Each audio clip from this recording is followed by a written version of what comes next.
Welcome everyone to Zoom for Thought. This week we have Jason talking to us about or giving us a note on KY's Oddtown Problems. Well, thank you, Vaki, for the introduction. And the title is directly from a paper with my advisor Jacques, and maybe should have been changed for this talk. But what we're going to do is we're going to do some sort of extremal set theory. And before we can even talk about what we're going to study, let's just make sure we have some idea on the notation. And so the main object that we're going to study is the first n positive integers, which we denote as brackets n.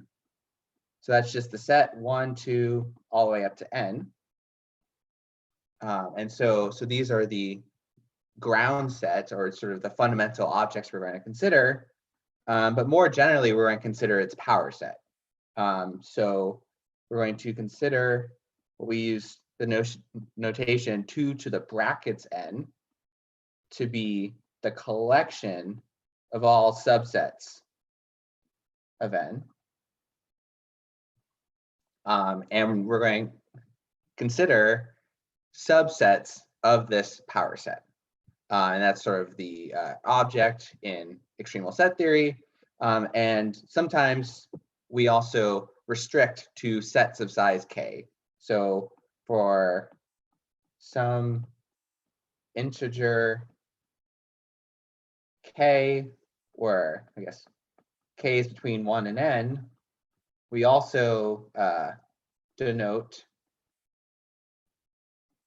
brackets n choose k to be all subsets of brackets n that have size exactly equal to k.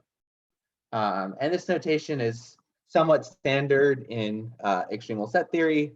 And the reason behind it is, well, there's exactly n choose k of these sets of size k.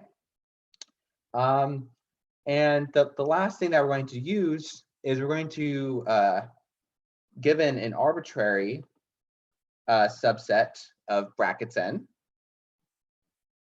we're going to consider the characteristic vector that corresponds to it. So we're going to denote v sub a. And so this is going to be a vector in f2 to the n, where the jth coordinate, VAJ, is going to be equal to 1 if J is in my set A, and 0 if J is not in A. And so this is a somewhat standard thing that appears in combinatorics. If you do sort of Fourier analysis type things, you'll be more than used to this type of notation. And essentially it's just a way of encoding these subsets of this n element set. And it will be actually very useful for some of the proofs we'll do today. So these are sort of the four objects that we're going to be studying, I guess. Yeah, we'll use these for extremal set theory, which is a subset of extremal combinatorics. Now, friends of the podcast will be aware of a well-known rapper who defined what it is that extremal combinatorialists do. So in extremal combinatorics, we sort of have two tasks, or two things that we need to do.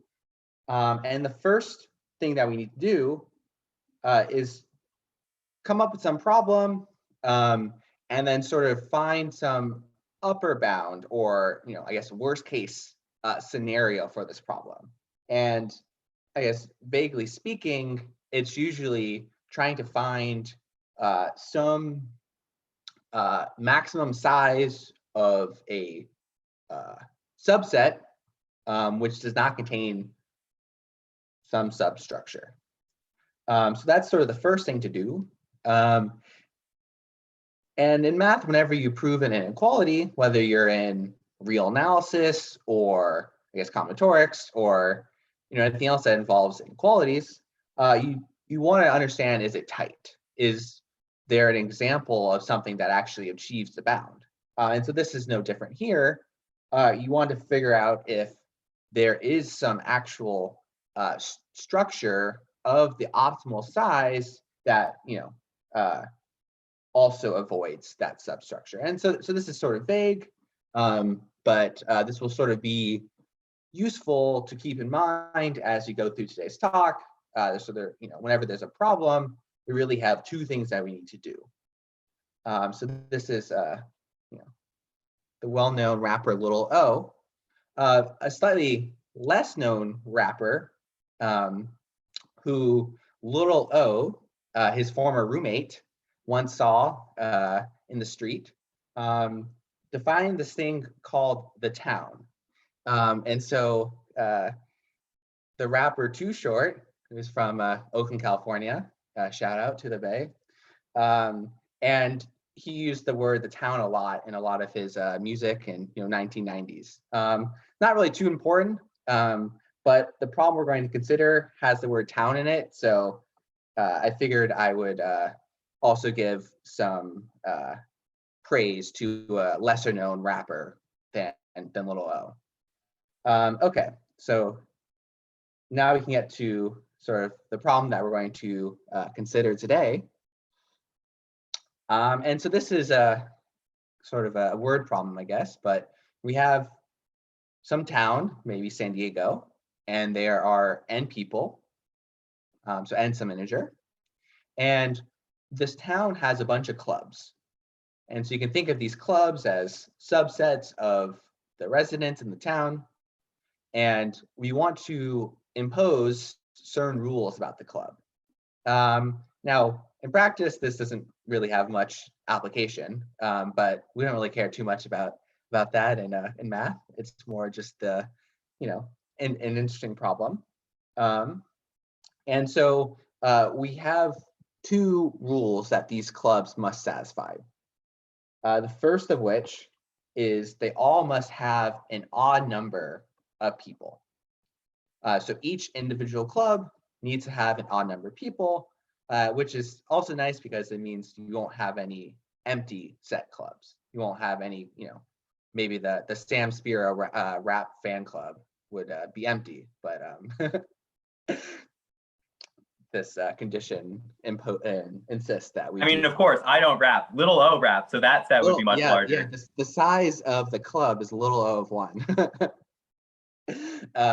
And then the second condition we would have is that given a pair, so two distinct clubs, they must have an even number of members in common. So there could be no one in common to the two clubs.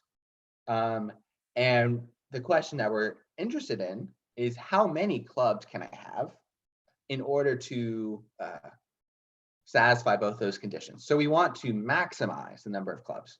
So anyone who reads the first sentence and understands sort of quantifiers knows, well, I can always have exactly one club with an odd number of people because then the second condition is vacuous.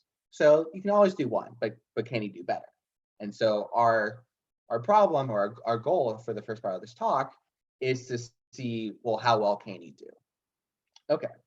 And so wait, Jason, I have a question. Yes. So when it says even, can you have 0? Like you have disjoint clubs? Is that okay?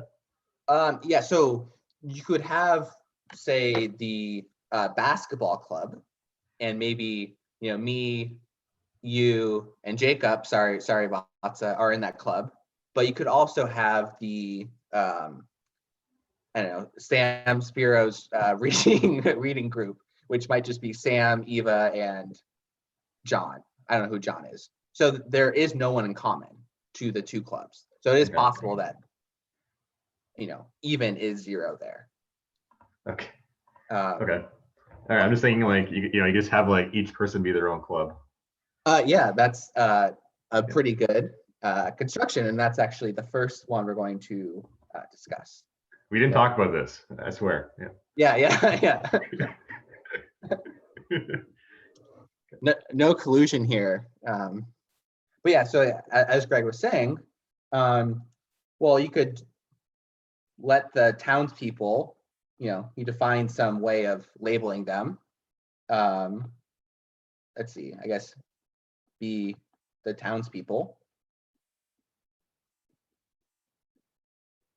And you could define. I just want to make clear that Schmitty Werben Jägerman Jensen is person number 1 of the town. Thank you. Okay, yeah. That's actually the third rule of Oddtown. He needs to be first. And so what Greg was saying is let club CI be just the singleton of the ith person. And you do this for all 1 up to n. And so what one needs to then check is, well, obviously these all have odd size, but given any pair of distinct clubs, CI and CJ, well, clearly there's no one in common. And so no one in common is even. So this shows that there exists construction of n people or n clubs. All right, let's thank the speaker. That was a good talk. Yeah, that you guys may now leave the meeting. And when you see these extreme male combinatorics problems, the first thing you might want to do is like, oh, can I come up with some other construction? What else can I try? Is this the only way of getting n? So with that, we have a second construction, and here we'll need a little bit more work to define this construction. So we're going to let n be equal to 0 mod 4. And what we're going to do is we're going to break up the townspeople into groups of 4. So then here's the first group of 4. So it's by office is what you're saying. By office, where we exclude the first and second years. They're not. As we always should. Yeah. So that was rule 4 actually. So you split it by office into groups of 4, and what we're going to do is let's just look at this first group, and let's suppose it's 1, 2, 3, and 4. I'm going to consider the clubs consisting of 1, 2, 3. So everyone besides 4 in that office, everyone besides 3 in that office, everyone besides 2 in that office, and everyone besides, I forgot who was number 1, but Smitty v something. Schmitty Werben Jägerman Jensen. Okay, yeah, so that person right there is not included in the last club. Okay, and so let's just look at these 4 for now. Each of them has an odd number of people in them. They all have 3 people in this club. So this is, I guess, club number 1, number 2, number 3, number 4. And given a pair of these clubs, say, I guess I'll just do this one and this one. Now, club 2 is everyone besides person 3, and club 4 is everyone besides person 1. So in common, they have everyone besides person 3 and 1. So exactly persons 2 and 4. And so in particular, an even number of people. And basically, each time you take an intersection amongst these 4 things, you lose a unique person. This is like De Morgan's law. And so, right, we looked at these first 4 groups, and we have 4 clubs. And now you guys probably guess, but we can do the same thing for the other. Do the same thing for the other clubs. And if I take a pair within each office, it's obviously going to satisfy that condition. But what we need to check is if I take some club, maybe this one and this one from 2 different offices, it's still going to satisfy the even number of people in common. But that's kind of obvious because there's no one in common. So that intersection is going to be 0. All of the intersections within the offices are going to be 2. And so this satisfies that condition. And you can check that there also are n total clubs.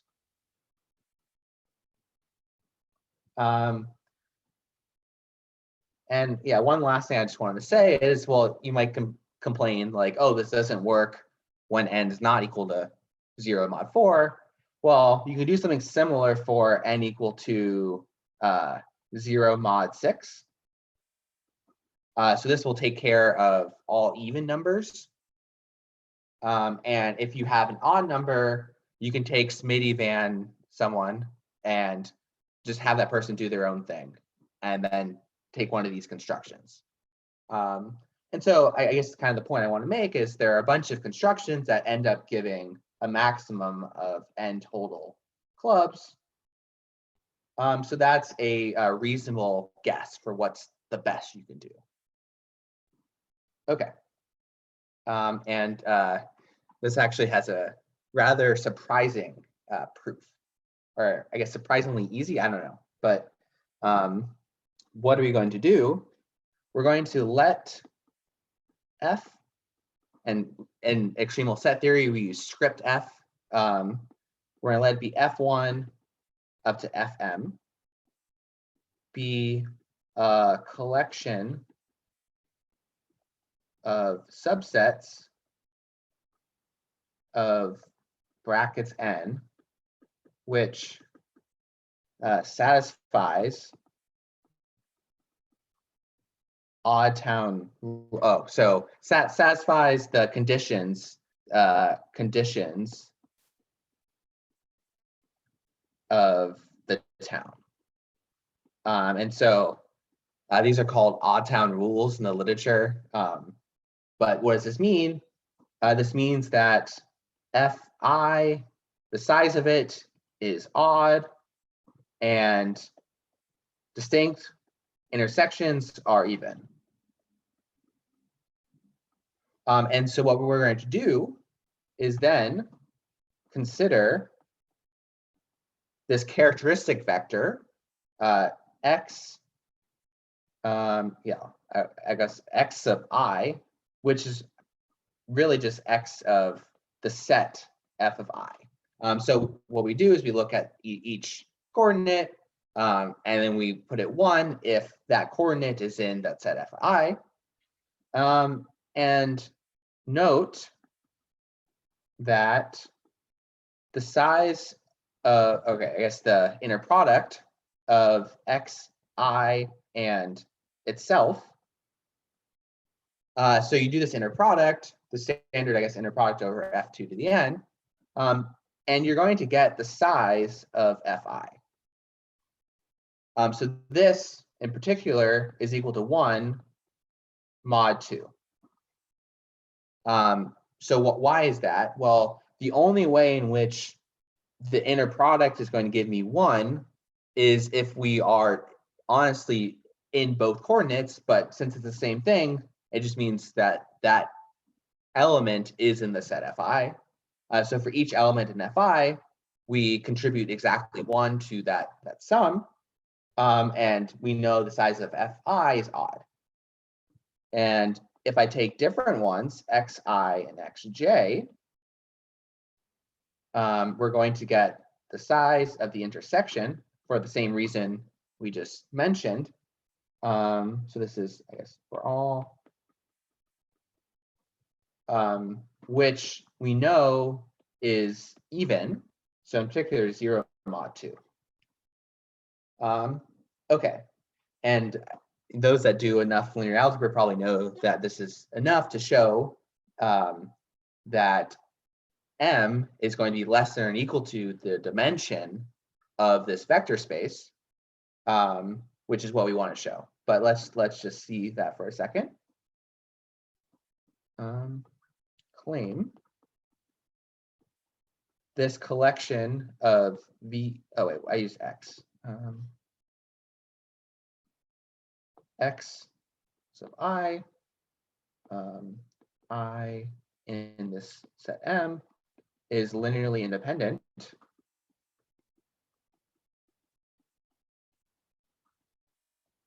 and so we have M of them, and so in particular it means M is less than or equal to N. So if we show this claim, we're done.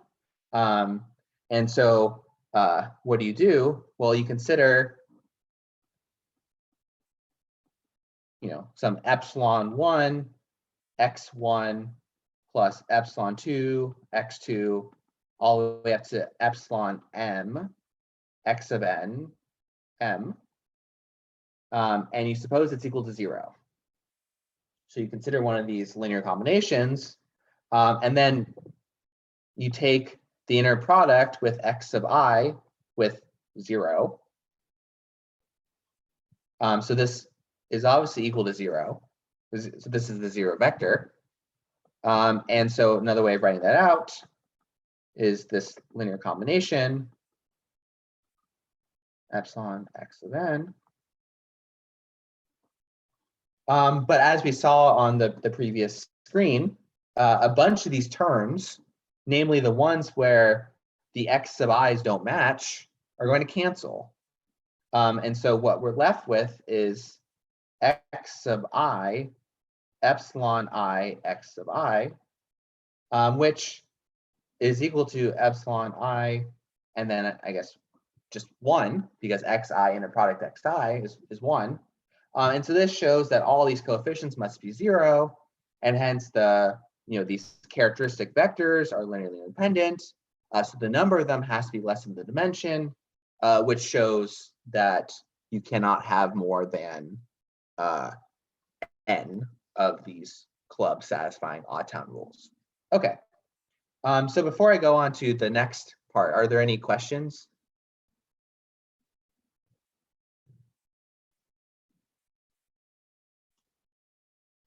Okay, so I'll move on to the next problem. And so this is actually very, very similar. Most of it's just copied and pasted from the previous slide. But now we have this problem called Eventown. And so Eventown, so what are we doing? Now we have each club has to have an even number of members, and each distinct pair of clubs also has to have an even number of members in common.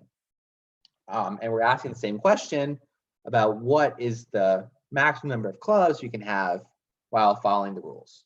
Okay, so before it was each club is odd, each pair of clubs have an even number in common, but now we switch the sizes of the clubs to be even. And as before, so the first thing you might want to do is consider, what can I construct to satisfy this condition? And so here's actually a nice construction. So what we're going to do is we're going to take n, and let's just assume n is even. And we're going to split it into pairs. And so here's the first pair, here's the second pair, and here's the n over, so there should be n over 2 pairs. And what I'm going to do is I'm going to label these pairs 1, 2, up to n over 2. And I'm going to let my collection of clubs correspond to letting or not letting each pair into my club. So the collection of clubs is going to be, I guess, how do I write this? Union of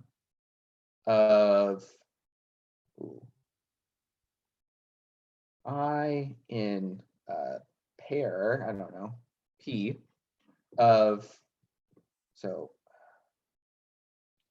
M1, M2, Mi of, let's see, M sub I, where, okay, so what am I doing? For each subset of these pairs, I'm including the whole pair. And so how many pairs do I have? Well, the pairs are essentially, or they are identified by subsets of n over 2. And so since I'm including these people in pairs, well, each of them is going to have an even number of people. And if I look at 2 distinct clubs, well, either, pair 1 is in both clubs or not, or, pair 2 is in both clubs or not, all the way up to this last pair is in both clubs or not.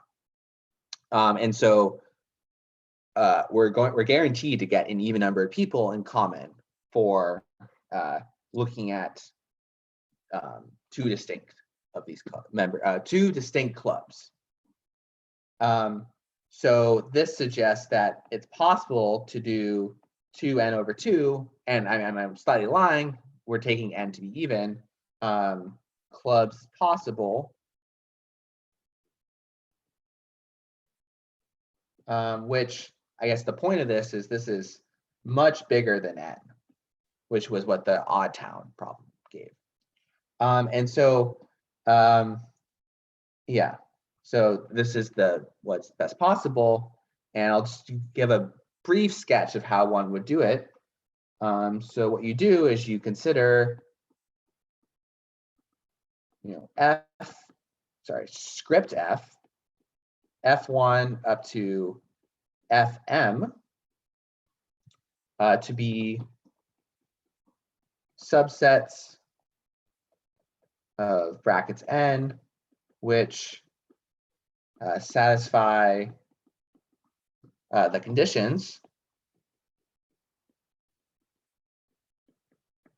And we're going to again consider, I guess I'll make it one sentence, and the characteristic vectors x sub I,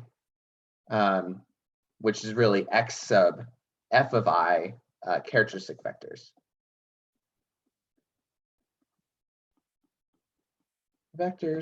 And now what we're going to do is we're going to find the vector space, which is a subset of f2 to the n, to be given by the span of these x1 all the way up to xm. And the thing to note is when I take the inner product of xi with itself, I get 0. And when I take the inner product of xi with xj, I also get 0. And so what this means is it means that this vector space is a subset of its perp. And in particular, there's this formula from linear algebra that says that the dimension of these of v and v perp is it exactly equal to n? Maybe it's you'll be safe if you write the inequality. Yeah. Wait. Yeah. Okay. Let's just say that. And so since v is a subset of v perp, well, clearly this implies that the dimension of v is less than or equal to n over 2. And what does this mean? This means, hence, the size of, okay, what it means is m's at most 2 to the n over 2. Because each of these vectors, x1 through xm, has to lie in v, and its dimension of v is at most n over 2. So there's some hand waving I did in terms of n being even or odd, but that's the basic idea. And so this is even town. So odd town, we can have at most n. Even town, all of a sudden we get 2 to the n over 2, which is huge. And so there have been various different generalizations of this problem. And one such is what's known as the Skew Oddtown theorem. And so let's just sort of parse this for a bit. What we have is now, instead of one family or one town, we really have 2 towns.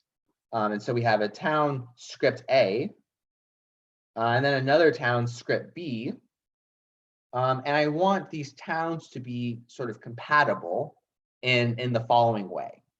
So if I take the corresponding thing from town A and town B, they have to have an odd number. So I guess maybe the town doesn't really make sense because there needs to be some overlap in these people.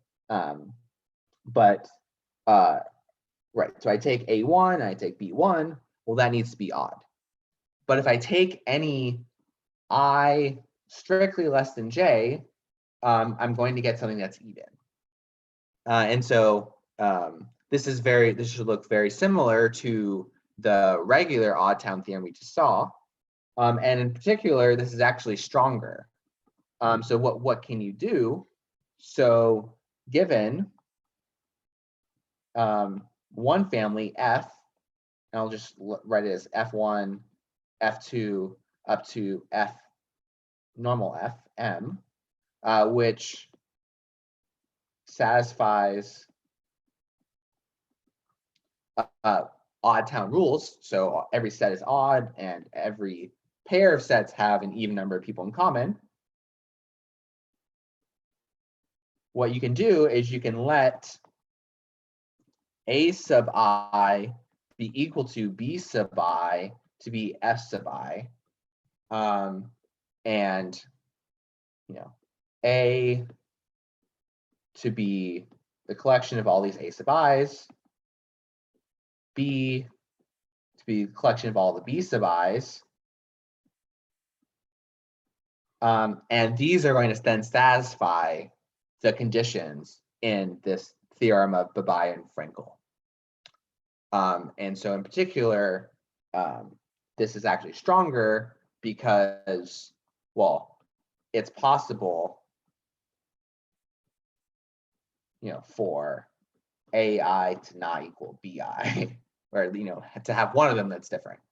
And so this is sort of the thing that we're going to consider, I guess, today. But before we get there, I'm going to do a further generalization of this. Some of you guys probably have heard of this one. It's rather well known.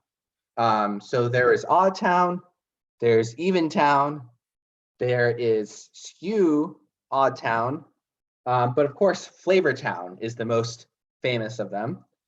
Yeah, I don't really have much more to that joke, but I guess Sam and I always joked about that, so gotta pay my respects to the legend. All right, so now we can get to the actual problem we're going to consider here,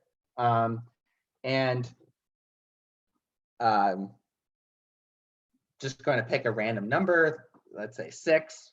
What we want to study is we want to study how 6 towns looks. So let me just draw a picture.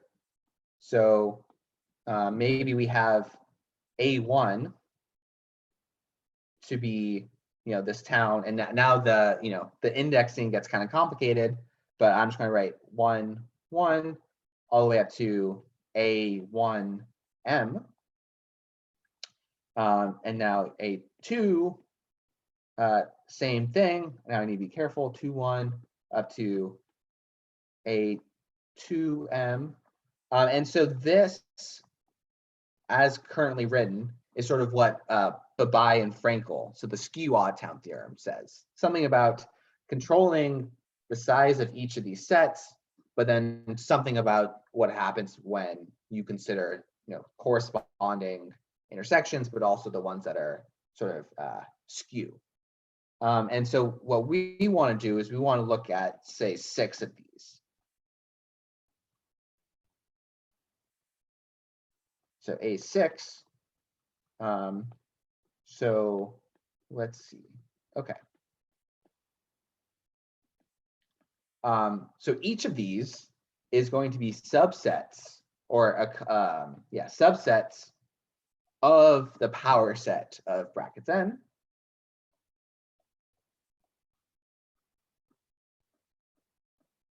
And I want to say something about what happens when I take, one thing here, one thing here, and one thing here. And I take the 6y's intersection. So it's kind of a mouthful. We want to generalize this skew Oddtown theorem. And so if I take, say, A1I intersection A2I intersection A3I, so on and so forth, up to A6I. And so what's the picture here? This one should look like this. So these are the corresponding ones. Well, this one should be odd. And if I take let me just A11, A22, A33, all the way up, if I take 6 distinct ones, one from each family, this should be even. But it's unclear what do you do if there are, say, 4 distinct indices amongst this intersection. And so there's some ambiguity, and in particular you can say more if you restrict different things versus others. But what we want to do is we want to say the only even ones are the ones with 6 distinct indices. And so let's see, the indices are going to be the second part.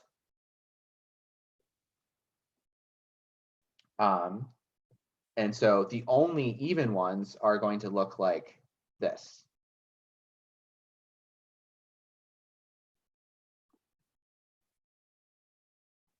Okay, and the problem then is to say, well, how large can M be? How large can M be if I have it so that, I take this 6y's intersection where each with 6 sets, one from each family, and that set, that intersection is even if and only if they're all distinct, and odd otherwise. How large can M be? So that's the problem we're going to consider. Before I do, are there any guesses on how large M can be relative to N? I had a question. Yes. So is Aij, say that set in MathCal A1 or something, are they supposed to be distinct or can they be the same? So can Aij be the same as A? They do not need to be distinct. So I could have A11 is equal to A21. Okay, I see. Thanks. Yeah. It's somewhat unfortunate that this is sort of hard to notate, I guess. But these you can kind of just think of as some collection of sets, and it can be. It's also possible that A11 would be equal to A1M.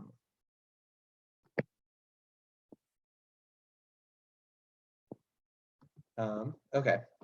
So I'm just trying to say the answer then. It's not really a subset, right? If two things, are the same, then there are not really M elements in that set. Yeah. Okay. I guess we'll restrict to the problem where they are distinct. But yeah. Okay. Yeah. Technically, they don't have to be.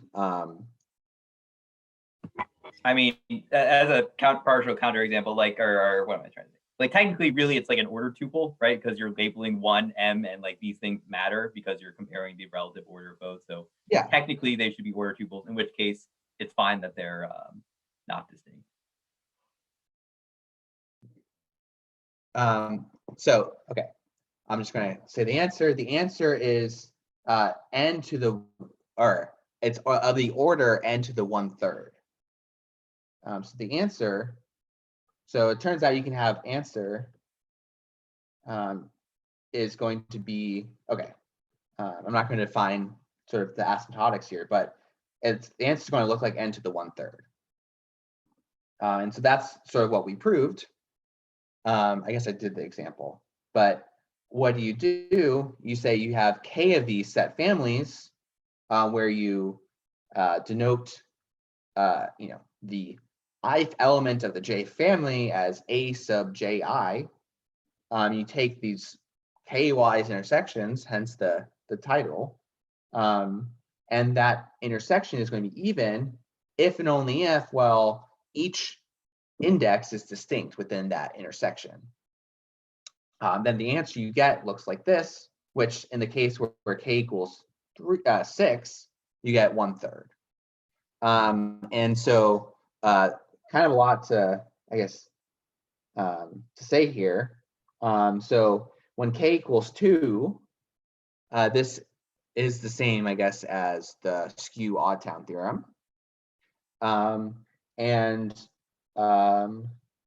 Yeah, for larger k, it's going to be less than n, so you can't have n of these clubs. And you cannot replace this 1 over the floor of k over 2. Let's see, you cannot replace with a smaller exponent. So what does that mean? It means that this really is what we say in extreme combinatorics, best possible. So there is a way, and it's actually rather convoluted, but there's a way of actually writing down a construction which is of that size, let's say n to the 1/3, that is 6 set families that satisfy that condition. So just to make sure, the result, like there is a construction which is theta, like omega of that quantity there, right? Yeah. So I mean, m is just, yeah. So this is any. I can always take a subset of this, and it's still going to satisfy that condition. If I want to maximize it, then it is honestly theta. So if you let like m to be the maximum such size of one of these things, it is a theta result.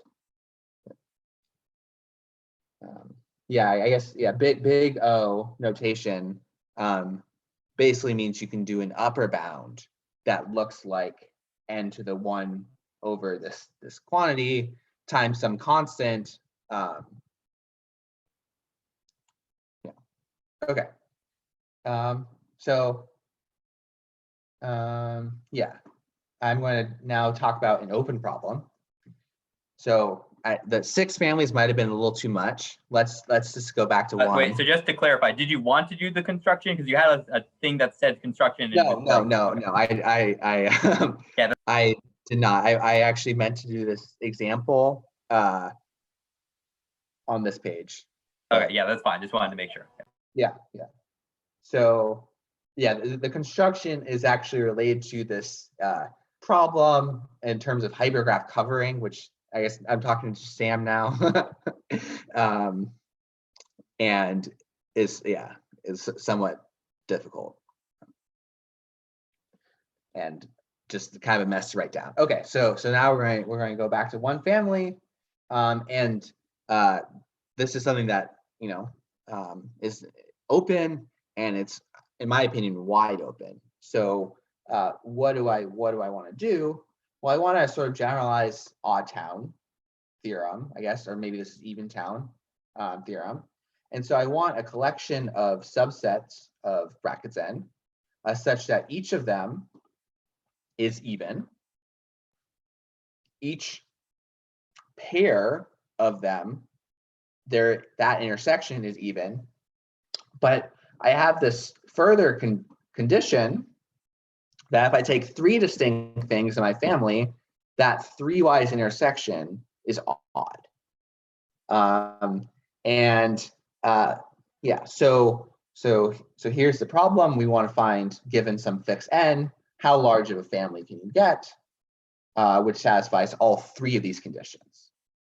And so the constructions actually, yeah, let me just,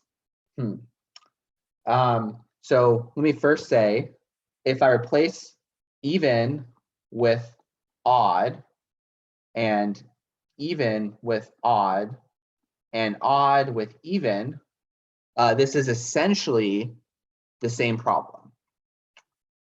And so why is that? Well, I can take one of these things. So take such an f, which is subsets of brackets n, and for each f in this big F, I guess, or script f, I'm going to add some auxiliary element, add x. So add auxiliary. I think you mean Smitty Werderman Jetson, but yes. No, because he's already in the town. He's number one. Oh, that's a good point. Sorry, you're right. He was number one. I'm going to add Sam Spiro because Sam was not a member of the town. And so what does this mean?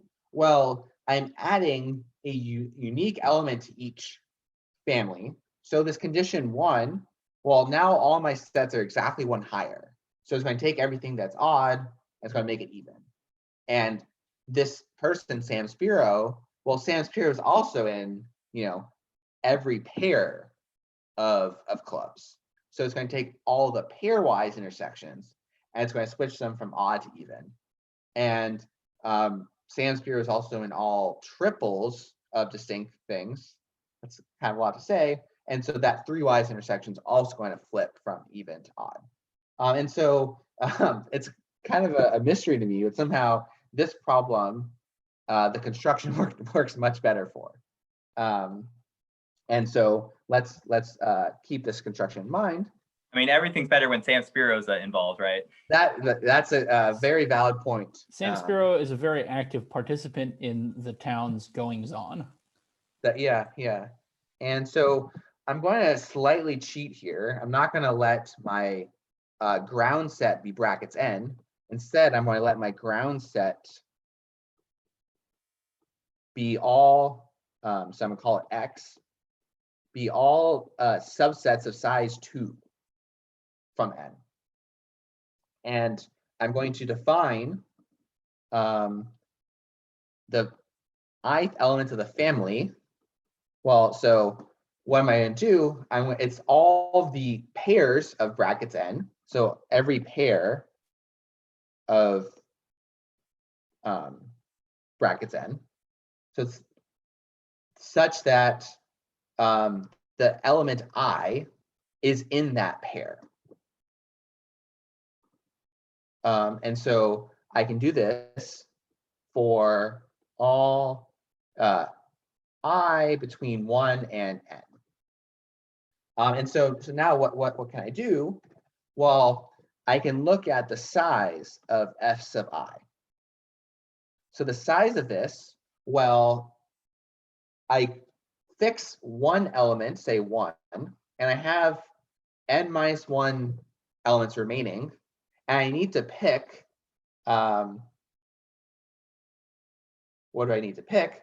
I need to pick some set of size 2, which contains that element 1. And so the size of this is exactly n minus 1, because for each of the pairs that looks like 1 comma, I don't know, j, that's going to be in the set fi. And if I look at distinct pairs fi and fj, so here I and j are not equal, well, this intersection is going to be exactly 1. There's only one pair, namely the pair ij, that is contained in both fi and fj. So what do we have here? So this is I and all these guys. This is only I and j. And now this is sort of kind of silly, but fi Fj, Fk. Well, how many pairs contain each I, J, and K? Well, none contain each. And so what do I have? I have the distinct 3-wise intersections are even.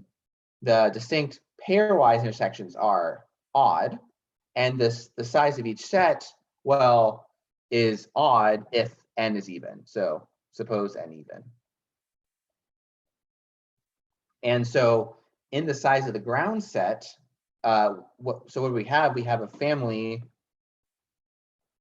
of size n, but the ground set is n choose 2, which is basically n squared over 2. And so this means, like, if my ground set's n, then the best we can do is something like root n. So what am I saying? I'm saying the size of the family squared is roughly the size of the ground set. So this is much smaller than the ground set, which is what we got from Oddtown. So this gives a lower bound that looks roughly like n to the 1/2. And in order to get an upper bound, what can you do? Well, you can let f be such a family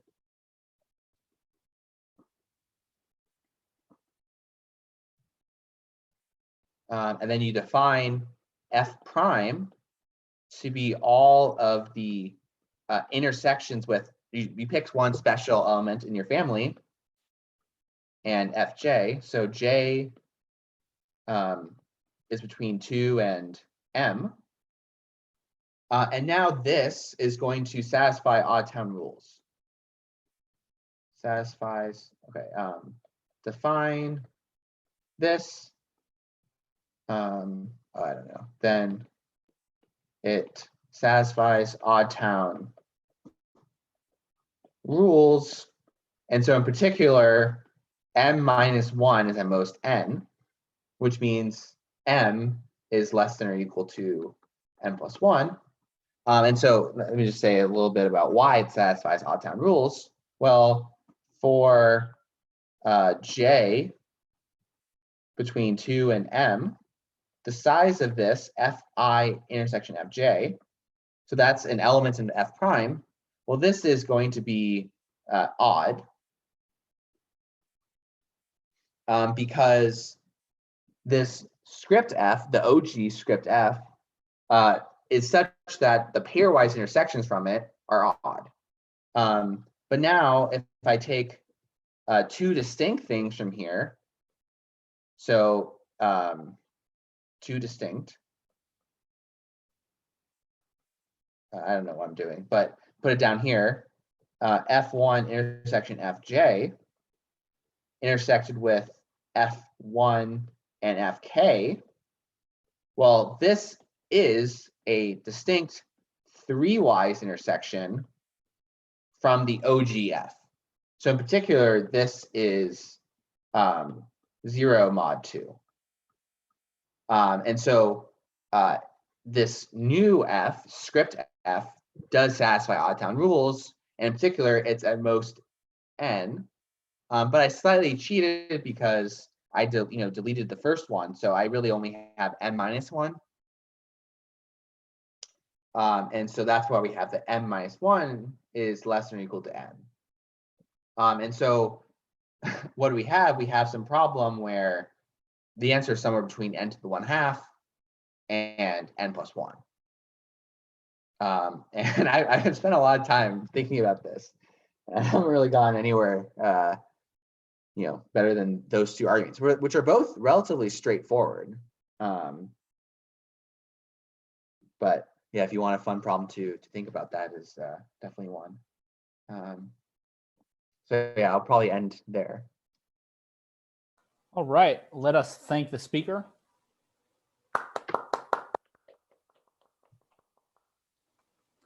And does anyone have questions for the speaker?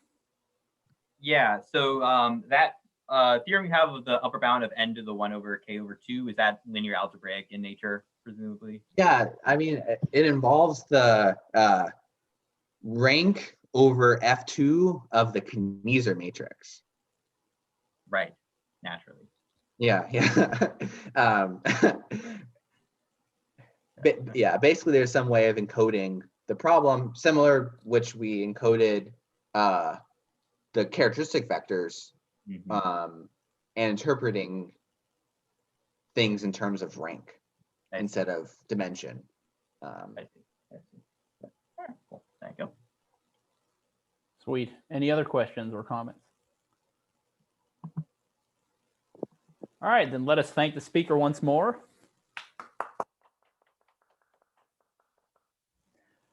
Thanks for coming, everyone. Next week, I just got confirmation during this talk that we will have Itai give a talk about some quantum computing something or other. And I cannot go to the Gather Town after today, but I encourage you all to go to the Gather Town and chat. Thanks again to Jason for the nice talk.